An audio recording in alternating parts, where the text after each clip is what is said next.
ओम नमः शिवाय। शिव महापुराण रुद्र संहिता पार्वती खंड अध्याय 1 हिमालय विवाह। नारद बोल्या, हे ब्रह्मा, सतीए हिमालयની કન્યા થઈને કેવી રીતે ઉગ્ર તપસ્યા કરી તે શિવને કેવી રીતે પ્રાપ્ત થયા? બ્રહ્માએ કહ્યું, હે મુનિ, જ્યારે સતીએ દક્ષના યજ્ઞમાં પોતાના શરીરનો ત્યાગ કર્યો ત્યાર પછી તેમણે હિમાલયને ત્યાં જન્મ લેવાનો વિચાર કર્યો. કારણ કે શિવલોકમાં હિમાલયની પ્રિય પત્ની મેના સતી દેવીના આરાધનમાં લાગેલી હતી. સમય આવતા તત્કાળ દેહ ત્યાગ કરતી વખતે તે દેવીએ હિમાલયની પુત્રી થવા ધ્યાન કર્યું. આ જન્મમાં તે સતીનું નામ પાર્વતી થયું. તેમણે નારદજીનો ઉપદેશ ગ્રહણ કરી અત્યંત કઠિન તપ કરી શિવજીને પ્રાપ્ત કર્યા. નારદજી બોલ્યા, હે બ્રહ્મા, આપ મને મેનાની ઉત્પત્તિ, વિવાહ અને ચરિત્ર સંભળાવો. દેવીને ત્યાં સતી કન્યા રૂપે પ્રાપ્ત થયા તે ખરેખર ધન્ય છે. આ પતિવ્રતા મેના સર્વને માટે આદરણીય હતા. બ્રહ્માએ કહ્યું, નારદ, તમે પાર્વતીની માતાનું ભક્તિપૂર્વક ઉત્તમ ચરિત્ર સાંભળો. ઉત્તર દિશામાં હિમાલય નામનો એક મહાન પર્વતરાજ હતો. તે પરમ તેજસ્વી હતો. તે પર્વત દિવ્ય રૂપથી યુક્ત છે. વિષ્ણુના સંતોને તે અત્યંત પ્રિય છે. તેને શૈલરાજ કે હિમાલયને નામે પણ ઓળખવામાં આવે છે. તે પર્વતના સ્થાવર તથા જંગમ તેના બે રૂપ છે. સર્વાંગ સુંદર છે, સતી પ્રિય છે, વિકાર રહિત છે, મહાત્મા તથા પવિત્ર મનુષ્યોને તપ કરવાનું પવિત્ર સ્થાન છે. તે અનેક પ્રકારની તપસ્યાની સિદ્ધિ આપનારું છે. અનેક ધાતુઓની ખાણ રૂપે છે. આવા પર્વતરાજે કુળની વૃદ્ધિને માટે, ધર્મની વૃદ્ધિને માટે પિતૃદેવોને હિતેચ્છાથી પોતાના વિવાહ માટેની ઈચ્છા કરી.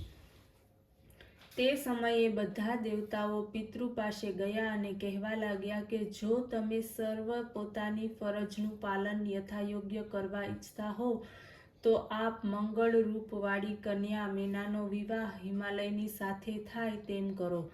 આનાથી બધાનું ભલું થશે અને દેવતાઓને વારંવાર જે મુશ્કેલીઓ સહન કરવી પડે છે તેનો નાશ થશે.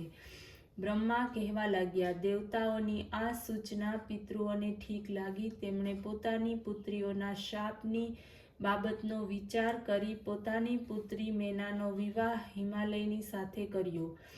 આ વિવાહ મંગલમાં હરિ વગેરે બધા જ દેવતાઓ અને મુનિ વામદેવ ઉપસ્થિત થયા. અનેક પ્રકારના દાન આપી મોટો ઉત્સવ થયો. સર્વ મુનિઓ તથા દેવો અત્યંત પ્રસન્ન થયા. શિવા અને શિવનું સ્મરણ કરતા તેઓ પોતાના સ્થાન તરફ ગયા.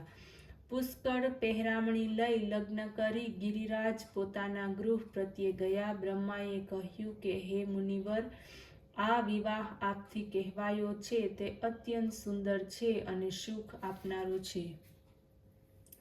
અધ્યાય 2 પિતૃઓનો પુત્રીઓને શાપ. નારદજીએ કહ્યું, હે બ્રહ્મા, હવે આપ મેનાની ઉત્પત્તિ અને પિતૃઓના શાપની કથા કહી સંભળાવો. તેના જવાબમાં બ્રહ્માએ કહ્યું, હે નારદ, મારા પુત્ર દક્ષની 60 પુત્રી હતી. જેના વિવાહ કશ્યપ વગેરે મહર્ષિઓની સાથે કર્યા હતા. તેમાં સ્વધા નામવાળી કન્યાને તેમણે પિતૃઓને સાથે પરણાવી, જેનાથી 3 કન્યાઓ પ્રાપ્ત થઈ. તેમાં મોટીનું નામ મેના હતું, બીજીનું નામ ધન્યા હતું અને ત્રીજીનું નામ કલાવતી હતું. હે મુનિઓ, એક સમયે આ 3 કન્યાઓ શ્વેતદીપમાં વિષ્ણુના દર્શન કરવા ગઈ હતી. ત્યાં ઘણા લોકો એકઠા થયા હતા. ત્યાં બ્રહ્મપુત્રો સનકાદિકો પણ આવ્યા હતા. બધાએ ભગવાન વિષ્ણુની સ્તુતિ કરી. સનકાદિકોને આવેલા જોઈ સર્વ લોકો ઊભા થઈને તેમનું સ્વાગત કર્યું. પરંતુ માત્ર આ 3 બહેનો તેઓને આદર કરવા ઊભી ન થઈ.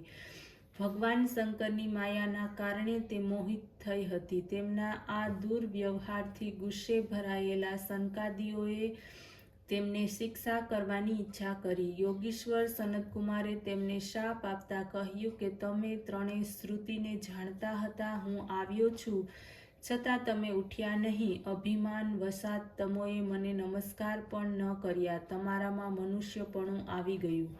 જાઓ, તમે સ્વર્ગને લાયક નથી. અજ્ઞાન વડે મોહિત તમે મનુષ્યની સ્ત્રીઓ થાવ.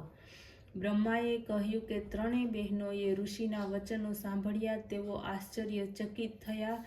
માથું ઝુકાવી ઋષિના ચરણોને નમસ્કાર કરતા કહેવા લાગ્યા, હે મુનિશ્રેષ્ઠો, દયાના સાગર રૂપ આપ અમારા ઉપર કૃપા કરો, પ્રસન્ન થાઓ અને મૂઢ આપને પ્રણામ કર્યા નહીં એનું ફળ અમને પ્રાપ્ત થયું. હે મહામુનિ, એમાં આપનો કોઈ દોષ નથી.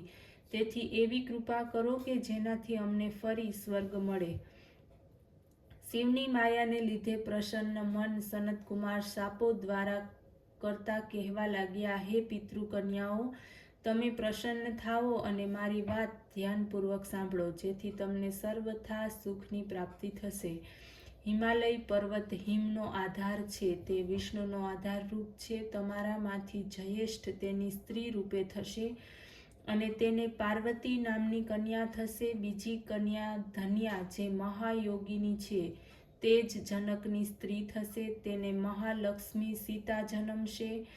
કલાવતી વૃષભભાનુ વૈશ્યાની સ્ત્રી થશે. દ્વાપરને અંતે તેને રાધા નામે કન્યા પ્રગટ થશે. મેનકાને પાર્વતીજીનો વર પ્રાપ્ત થશે અને તે કૈલાસ સુધી જશે. ધન્યા જનક વંશમાં સીતાને જન્મ આપશે. તે રાજા રામચંદ્રની પત્ની બની લૌકિક મર્યાદાનો આશ્રય કરી જીવન જીવશે. કલાવતી પુત્રી રાધા ગુપ્ત સ્નેહમાં બંધાઈ કૃષ્ણની પત્ની થશે. જીવન મુક્ત થતાં ગૌલોક સુધી જશે. વિના વિપત્તિએ કોઈનો ઉત્કર્ષ થયો છે.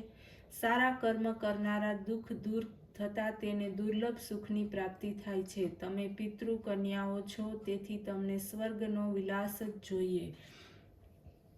તેથી તમે જ્યારે વિષ્ણુના દર્શન કરશો ત્યારે તમારું કલ્યાણ થશે. ભગવાન શિવના પ્રત્યે તમારી ભક્તિ છે, તેથી તમે ધન્ય છો. આ પ્રમાણે કહીને મુનિરાજ અંતર્ધ્યાન થઈ ગયા. તે ત્રણેય બહેનો પણ સુખને પ્રાપ્ત કરીને પોતાના સ્થાન તરફ ચાલતી થઈ. અધ્યાય 3. દેવતાઓ દ્વારા ઉમાની સ્તુતિ. નારદજી બોલ્યા, હે વક્તાઓમાં શ્રેષ્ઠ બ્રહ્માજી, પાર્વતીજી મેનામાં કેવી રીતે ઉત્પન્ન થયા, તેમણે દુષ્કર તપનું આચરણ કરી શિવજીને વરના રૂપમાં કેવી રીતે પ્રાપ્ત કર્યા. બ્રહ્મા કહેવા લાગ્યા કે હે મુનિ, જ્યારે મેનાની સાથે વિવાહ કરી હિમાલય પર્વત પોતાના ઘરે આવ્યા અને પ્રસન્ન થઈ મેનકાની સાથે વિભિન્ન સુખદાયક સ્થાનોમાં જઈ વિહાર કરવા લાગ્યા. તે જ સમયે સર્વ દેવતાઓને સાથે લઈને વિષ્ણુ હિમાલયની પાસે ગયા. વિષ્ણુના આગમનથી પ્રસન્ન થયેલા હિમાલય પોતાને ધન્ય ભાગ્ય માનવા લાગ્યા. તેમનો ઘણો સત્કાર કર્યો. તેણે કહ્યું, આજે મારો જન્મ સફળ થઈ ગયો. મારું તપ, જ્ઞાન અને કાર્ય આજે સફળ થઈ ગયું, જેને લીધે જ આપ સર્વ લોકો મારે ત્યાં આવ્યા છો. કહો, મારા યોગ્ય શું સેવા છે? આ સાંભળતા જ ભગવાન અને તેમની સાથે રહેલા સર્વ દેવતાઓને ખાતરી થઈ ગઈ કે આપણું કાર્ય સિદ્ધ થશે. જેમણે હિમાલયને કહ્યું, હે મહાપ્રાજ્ઞ, જે પહેલા જગદંબા ઉમા દક્ષની કન્યા હતા અને જેમનો વિવાહ ભગવાન શિવની સાથે થયો હતો, વળી પોતાના પિતા દ્વારા શિવનો અનાદર થતા જેમણે યોગ અગ્નિથી પોતાના શરીરનો ત્યાગ કર્યો હતો, આ સર્વ હકીકતના આપ જાણકાર છો. તે જ દાક્ષાયણી પાર્વતી આપને ત્યાં કન્યા રૂપે પ્રગટ થાય તેવો ઉપાય આપો. અમે આ નિવેદન કરવા જ આપની પાસે આવ્યા છીએ. હિમાલયે ભગવાન વિષ્ણુ અને દેવતાઓની વાત સાંભળી તરત જ તથાસ્તુ કહી દીધું. ત્યારે બધા દેવતાઓ શિવજીની પત્ની ઉમાને ચરણમાં ગયા અને એક સારા સ્થાનમાં બેસીને જગદંબા પાર્વતીનું સ્મરણ કરવા લાગ્યા. તેમણે નમસ્કાર કરી તે દેવી પાર્વતીને પ્રસન્ન કરવાને માટે, હે ઉમા, હે દેવી, હે માતા, આપ હંમેશા શિવલોકમાં નિવાસ કરનારા શિવને પ્રિય છો. હે દુર્ગા, હે મહેશ્વરી, અમે બધા આપને પ્રણામ કરીએ છીએ. આ પ્રમાણે કહી તેમની સ્તુતિ કરવા લાગ્યા. ઓમ નમઃ શિવાય.